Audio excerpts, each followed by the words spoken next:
Angin kencang timur laut dengan ombak setinggi 3.5 meter dijangka melanda di perairan Timur Johor, Pahang, Terengganu dan Kelantan bermula esok hingga 31 Disember 2024. Menurut Met Malaysia, situasi tersebut berbahaya kepada bot kecil serta aktiviti melibatkan rekreasi laut dan sukan laut.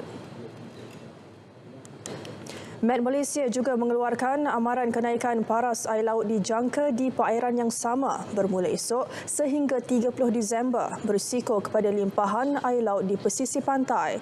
Amaran angin kencang timur laut berkelajuan 50 hingga 60 km sejam dengan ombak mencapai ketinggian sehingga 4.5 meter turut dikeluarkan. Ia dijangka berlaku di kawasan perairan utara Bunguran, Timur Laut dan Barat Daya Reef North sehingga 31 Disember ini. Manakala angin kencang timur laut berkelajuan 40 hingga 50 km sejam dengan ombak mencapai ketinggian 3.5 meter turut dijangka di kawasan perairan selatan Samui, Tioman, Selatan Bunguran, Tenggara Reef North, Reef South, Layang-Layang, Labuan dan Palawan sehingga 31 Disember.